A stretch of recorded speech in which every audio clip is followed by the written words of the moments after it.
Welcome back to my channel. ఈరోజు sambar recipe ఎలా తయారు చేసుకోవాలో చూద్దాం. అందరికి వస్తుంది, బట్ ఒక్కొక్కరి ప్రాసెస్ ఒక్కొక్కలా ఉంటుంది. ఈ స్టైల్లో ట్రై చేయండి, అందరికీ నచ్చుతుంది. ఫస్ట్ కుక్కర్ తీసుకోవాలి. కుక్కర్లో కందిపప్పు వేసుకొని పసుపు వేసుకోవాలి. పసుపు వేసుకొని నేను 2 గ్లాసెస్ ఆఫ్ వాటర్ వేసుకున్నాను. వేసుకొని కుక్కర్ మూత పెట్టేసి ఉడికించి పక్కకు పెట్టుకోవాలి. తర్వాత ప్యాన్ తీసుకొని ఆయిల్ వేసుకోవాలి. ఈ స్పూన్ తోటి నేను 3 టైమ్స్ వేసుకున్న ఆయిల్ వేసుకున్న తర్వాత ఆయిల్ హీట్ అయిన తర్వాత ఫస్ట్ ఆవాలు వేసుకొని నెక్స్ట్ జీలకర్ర వేసుకోవాలి.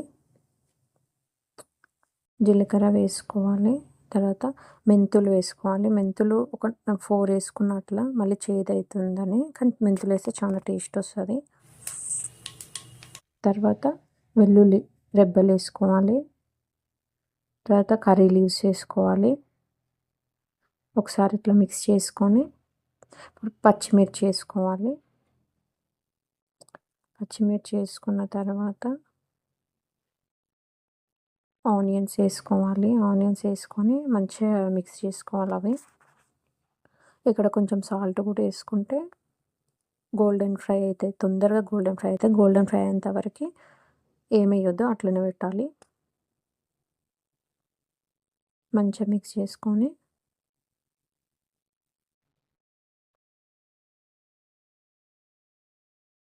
కొంచెం సాల్ట్ వేసుకోవాలి.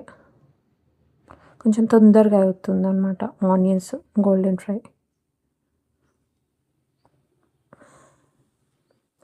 తర్వాత ఈ విధంగా ఒక్కసారి ట్రై చేసి చూడండి, సాంబార్ చాలా బాగుంటుంది. మనం ఏమైతే వెజిటేబుల్స్ కట్ చేసి పెట్టుకుంటామో ఆ వెజిటేబుల్స్ వేసుకోవాలి. నా దగ్గర ఉన్న వెజిటేబుల్స్ వేస్తున్నాను నేను. క్యారెట్ వేసుకోవాలి. తర్వాత వంకాయ వేసుకోవాలి. బెండకాయలు వేసుకోవాలి. టొమాటోస్, నేను ఆనపకాయ ఉంది నా దగ్గర, ఆనపకాయ వేసుకున్న. మునక్కాడలు లేకుండే మునక్కాడలు వేసుకోవాలి. మునక్కాయలు కూడా వేసుకోవాలి. ఆనపకాయలు వేసుకున్నా.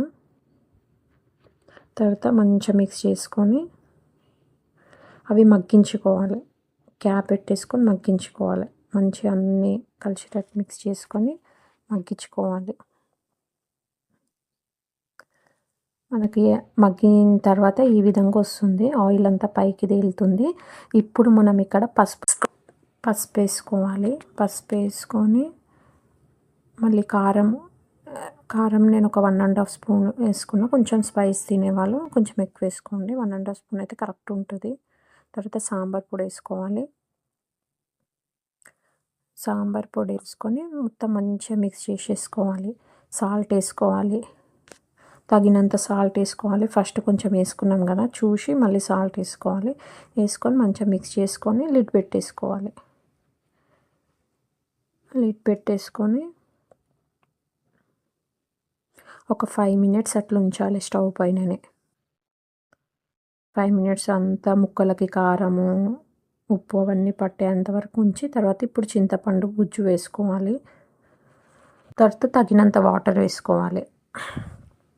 చింతపండు గుజ్జు పోసుకున్న తర్వాత మనకు ఎంత కన్సిస్టెన్సీ కావాలి, కొంతమంది థిక్గా ఇష్టపడతారు, కొంతమంది చాలా లూజ్ ఇష్టపడతారు కదా. ఎవరికి నచ్చినట్టు వాళ్ళు నీళ్ళు పోసుకొని అది మంచిగా మసులుతున్నప్పుడు మనం ఉడికించి పెట్టుకున్న పప్పు వేసుకొని మంచిగా మిక్స్ చేసుకోవాలి. పప్పు అందులో కలిసేటట్టు మంచిగా మిక్స్ చేసుకొని మనకి ఇక్కడ కూడా కొంచెం వాటర్ ఇంకా పడతాయి, లేదు ఇంతే కావాలి, ఈ కన్సిస్టెన్సీ కావాలి అంటేనేమో అట్లనే ఉంచుకోవాలి. వాటర్ పడతాయి అంటే పోసుకోవచ్చు. మళ్ళీ నాకు కొంచెం పడతాయి వాటరు అనిపించింది కాబట్టి నేను మళ్ళీ పోసుకున్నాను కొన్ని వాటర్. మంచిగా ఈ విధంగా వస్తుంది. ఇప్పుడు ఇక్కడనే మనం కొత్తిమీర వేసుకోవాలి. ఈ ప్రాసెస్లోనే మనం బాయిల్ అవుతున్నప్పుడు ఆ కొత్తిమీర అనేది సాంబార్లోకి వెళ్ళి ఫ్లేవర్ అనేది మంచిగా ఉంటుంది, టేస్ట్ కూడా చాలా బాగా వస్తుంది. ఇప్పుడు మళ్ళీ ఒక చిన్న ప్యాన్ తీసుకొని పోపుకి గీ వేసుకొని రెడ్ చిల్లీ వేసుకోవాలి. వెల్లుల్లి ఉంటే వెల్లుల్లి వేసుకోవచ్చు. కర్రీ లీవ్స్ వేసుకోవాలి. సన్నగా తరిగిన ఆనియన్స్ వేసుకోవాలి. గీలనే, మళ్ళీ ఆయిల్ వేయద్దు, ఓన్లీ గీలనే ఇది ఫ్రై చేసుకోవాలి. ఈ ఫ్రై అనేది పప్పులో వేస్తే సూపర్ టేస్ట్ ఉంటుంది. అసలు అప్పటికి చాలా మంచి స్మెల్ వస్తుంది. వెల్లుల్లి వేసుకొని మంచిగా అవి గోల్డెన్ ఫ్రై లాగా కావాలి గీలా. చాలా బాగుంటుంది. ఒక్కసారి ట్రై చేయండి ఈ విధంగా. మీకు ఈ రెసిపీ కనుక నచ్చినట్లయితే లైక్ చేయండి, షేర్ చేయండి, సబ్స్క్రైబ్ చేసుకోండి. ఇప్పుడు ఆ పోపు అంతా ఇందులో వేసుకొని మంచిగా మిక్స్ చేసుకోవాలి. Thank you.